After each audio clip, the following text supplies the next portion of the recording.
염증성 장질환이 속해 있는 비감염성 장염. 그러니까 원인부터 다르고 증상도 좀 다르다고 볼 수 있는 거네요. 네. 염증성 장 질환은 만성적으로 설사, 복통, 혈변, 체중 감소가 발생하고 재발이 흔하며 내과적 치료에 반응하지 않거나 출혈, 천공 등의 합병증이 발생하면 수술이 필요하기 때문에 정확한 진단과 치료가 중요합니다. 그렇군요. 궤양성 대장염, 크론병, 베체트 장염. 이 중에서 가장 흔한 질환은 뭘까요?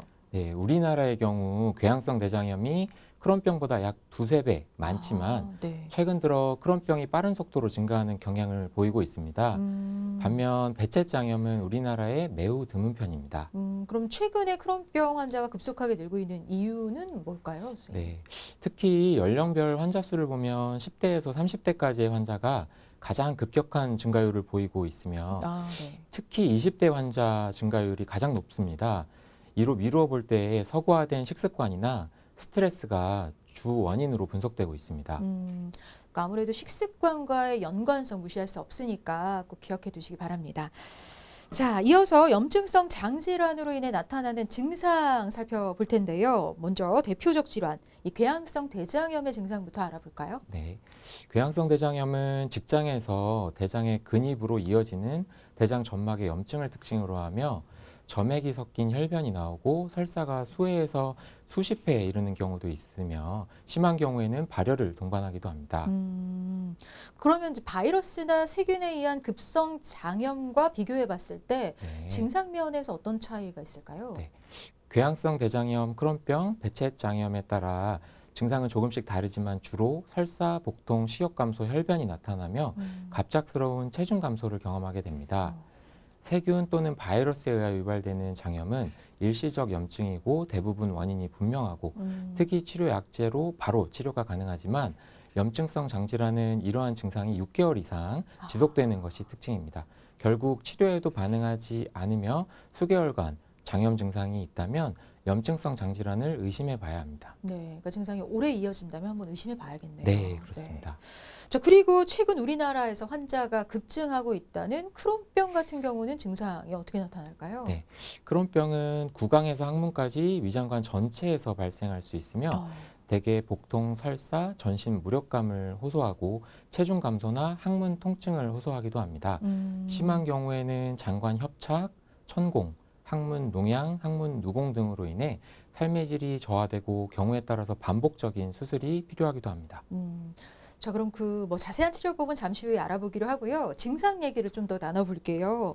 크론병 같은 경우는 사실 드러나는 증상을 보면 뭐 치액이나 치루 등, 그러니까 항문 질환이나 그 외 다른 질환의 어떤 증상으로 오해할 수도 있을 것 같거든요. 어떨까요? 네, 실제 크론병에서 항문 주위 질환이 동반되는 경우가 많은데요. 음, 이는 백인보다 우리나라에서 더 흔한 증상입니다. 아, 네. 치핵, 치루, 치열, 항문 주위 고름집인 농양, 이 크론병에 흔히 동반되고요. 음, 항문 증상이 먼저 발생한 후 나중에 크론병이 진단되는 예도 있습니다. 만약에 혈변을 보거나 항문 출혈 또는 항문 통증이 있으면 치질일 수도 있지만 크론병과 같은 염증성 장질환 때문이거나 아니면 치질과 크론병이 동반된 것일 수 있으므로 자가 진단하려 하시기보다는 병원에 내원하여 대장 내시경 검사를 비롯한 검사를 받아보는 것이 좋겠고요. 음.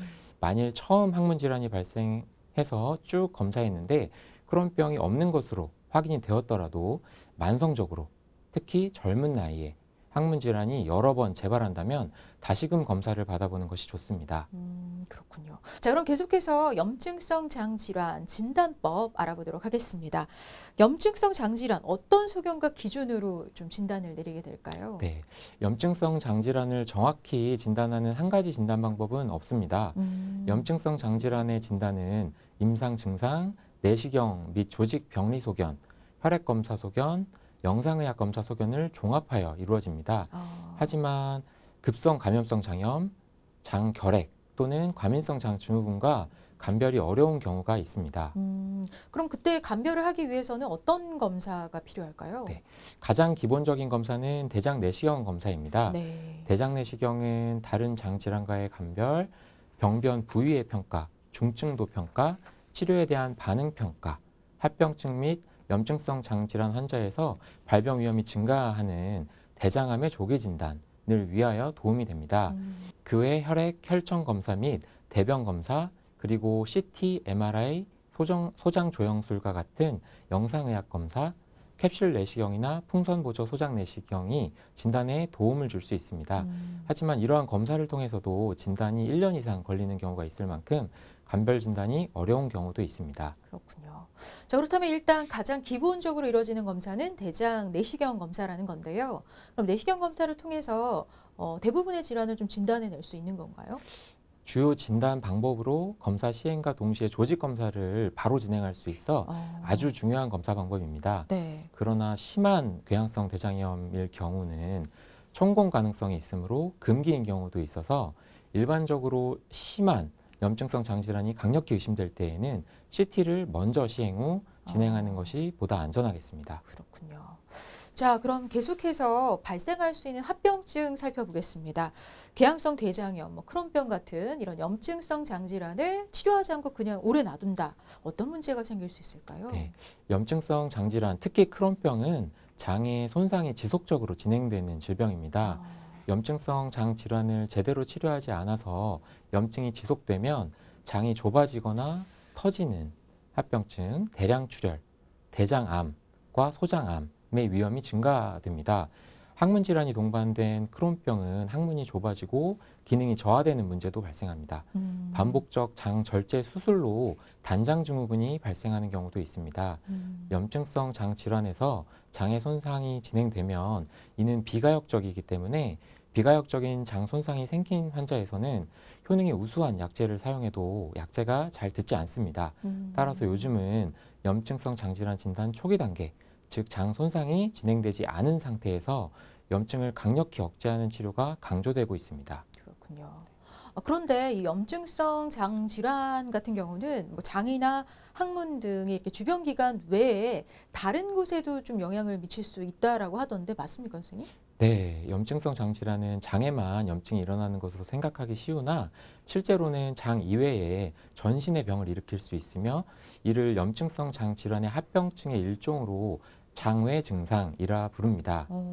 그럼 모든 염증성 장 질환의 환자들은 이런 장외 증상을 좀 경험하게 되는 건가요? 네, 하지만 장외 증상은 비교적 흔해서 염증성 장 질환 환자의 약 3분의 1이 경험하는 것으로 추정되고 있고요. 네. 다만 문제가 될 정도로 증상을 유발하는 경우는 많지 않은데요. 장외 증상이 흔히 나타나는 곳은 관절, 눈, 피부, 간, 담관, 신장 등이며 장이 아닌 신체의 다른 부분에 염증이 생기는 이유는 아직까지 밝혀져 있지 않습니다만 우리 몸 스스로를 보호하기 위한 방어 체계인 면역 기능이 본인의 관절, 피부 등을 자기 자신이 아닌 외부의 물질인 항원이라고 오인해 작용함으로써 염증 반응이 일어난다고 추정되고 있습니다. 어떤 치료법 있을까요? 네, 염증성 장 질환에 대한 치료는 유도요법과 유지요법으로 나뉠 수 있습니다. 유도요법은 관해, 즉 증상이 완전히 가라앉은 상태를 유도하기 위한 치료로서 여러 가지 약을 동시에 사용하거나 한 가지 약이라 할지라도 여러 가지 방법으로 투여하는 복합요법을 일반적으로 이용합니다. 네. 유도요법을 시작한 후 증상이 호전되면 사용하는 약의 종류 및 용량을 점차 줄여 최소한의 투약, 즉 유지요법을 꾸준히 계속합니다. 하지만 증상이 호전되지 않거나 악화되면 다른 약을 투여하거나 여러 가지 약을 복합하여 사용합니다. 또 이러한 노력에도 불구하고 증상이 호전되지 않거나 약의 부작용이 문제가 될 때에는 수술이 필요하게 됩니다. 그럼 수술이라는 거는 개인별 어떤 증상에 따라 적용하는 방법이 있는 건가요? 네, 염증성 장질환 환자에게서 심각한 합병증이 갑자기 발생하는 경우에는 응급수술이 필요하지만 내과적 치료에도 불구하고 심한 증상이 조절되지 않는 경우에는 계획된 수술을 하게 됩니다. 그러나 수술은 염증성 장질환의 치료의 일차적인 선택은 아닙니다. 궤양성 대장염은 말 뜻대로 대장에 생기는 염증성 질환이므로 대장을 전부 절제하면 궤양성 대장염 그 자체는 없어집니다. 그러나 수술에 따르는 여러 문제들이 있으므로 신중히 결정하여야 합니다. 그렇군요. 근데 염증성 장 질환 같은 경우는 좀 난치성 질환으로 알려져 있어요. 그러니까 완치가 있다고들 하는데 실제로 네. 그런가요, 선생님? 네, 안타깝게도 염증성 장 질환을 완치시키는 방법은 아직까지 알려져 있지 않습니다. 그래서 앞에서 말씀드린 것과 같이 병의 관해를 유도하여 유지하는 것이 치료의 목표입니다. 그렇군요. 그러니까 최근 국내외 그 염증성 장질환 치료 가이드라인을 보면 이 치료의 목표가 증상의 소실에서 점막 치유로 변화하고 있거든요. 점막 치유가 중요한 이유는 뭘까요, 선생님? 네, 염증성 장 질환, 특히 크론병의 중요한 특징 중 하나는 증상과 실제 장의 염증 상태가 서로 비례하지 않는다는 것입니다. 이에 별다른 증상이 없더라도 실제로 장의 염증은 심할 수 있어요. 따라서 증상의 소실만으로는 실제로 장 염증이 충분히 조절되고 있다고 할 수 없습니다. 염증이 호전돼 점막이 치유되면 질병이 점차 진행돼 합병증이 발생하는 것을 막을 수 있습니다. 아울러 염증성 장질환 증상의 재발, 입원, 장절제, 수술의 위험, 대장암 및 소장암의 발생 위험 등을 감소시킬 수 있습니다. 그러니까 완치보다는 뭔가 증상 조절 위주의 치료법이라고 생각을 하면 될 것 같습니다. 네. 네.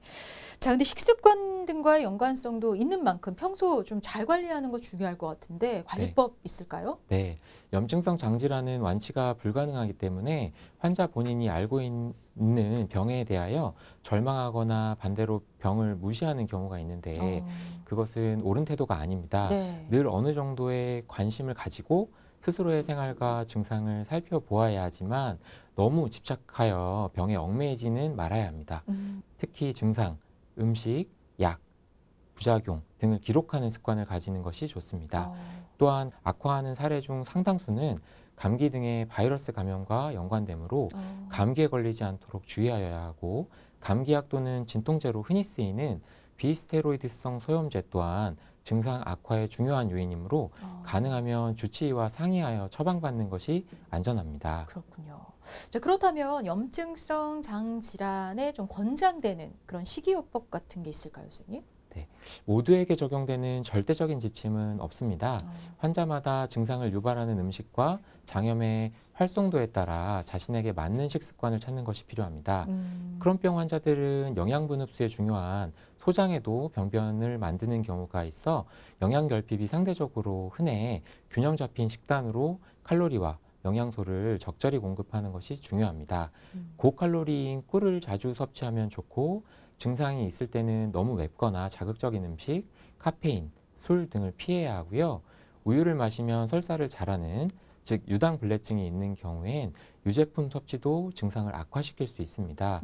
증상이 심한 활동기에는 미음, 죽 등 유동식과 함께 경관 보충 음료가 도움이 될 수 있겠습니다. 그렇군요. 자, 이번에는 시청자들의 궁금증 해결해보는 시간이죠. Q&A 닥터에게 물어봐. 오늘은 염증성 장 질환에 대한 시청자 여러분의 궁금증 몇 가지 받아봤거든요. 첫 번째 질문 화면으로 확인해 보시죠. 안녕하세요. 얼마 후 태어날 아이를 기다리고 있는 예비 아빠입니다. 제가 크론병을 앓고 있다 보니 혹시 아이에게 유전이 될까 봐 걱정됩니다. 크론병, 저 혼자서도 감당하기가 쉽지 않아서 아이에게 물려주고 싶지는 않은데요. 크론병이 유전될까요? 라고 물어보셨네요. 그러니까 유전의 위험성이 있는지 궁금해 하시는 것 같은데 유전될까요, 선생님? 네, 염증성 장질환은 부모에게서 자식으로 유전되는 질환은 아닙니다. 다행이네요. 다만 부모가 염증성 장질환을 앓는 경우 자녀가 같은 질병에 걸릴 확률은 일반인보다 높다고 여겨집니다. 서양에서 진행된 연구를 보면 염증성 장질환 환자의 가족 중 10에서 20%에서 발병되는 것으로 나타나나 국내에서는 발병률이 그보다 훨씬 적은 것으로 보고되고 있습니다.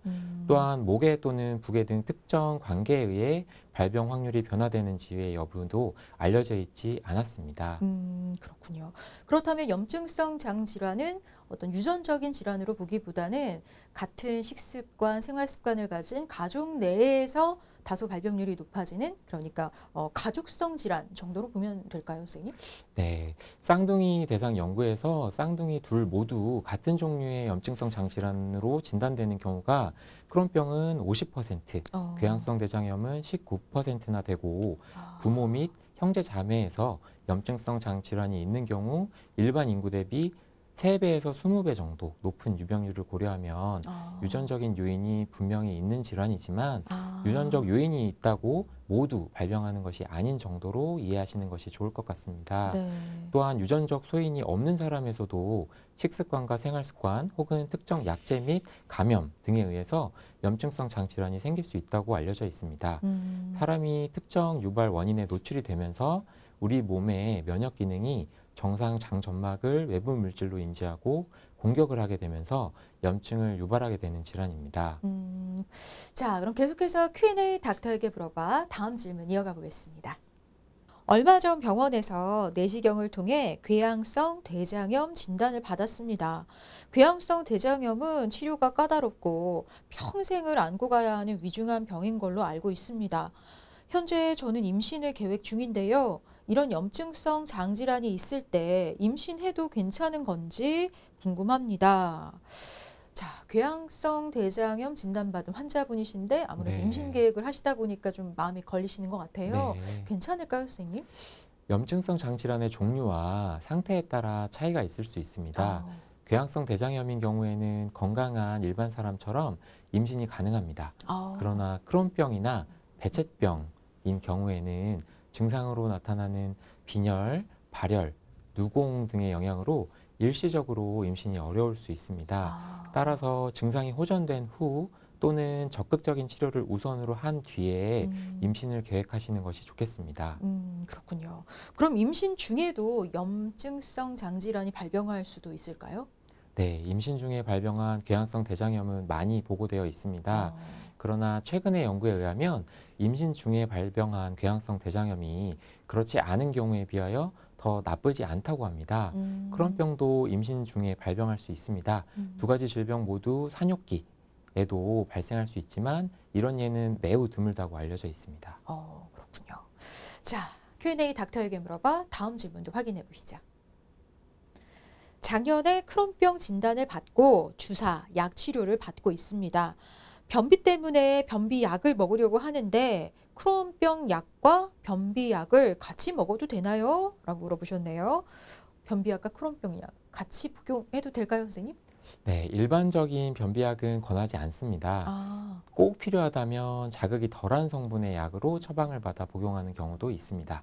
하지만 사실 그 약도 원칙적으로는 크론병 환자에게 사용되지 않도록 되어 있는 약입니다. 꼭 필요한 경우에는 전문의와 우선 상의하시기를 권합니다. 더 건강한 내일 쿠키 건강 TV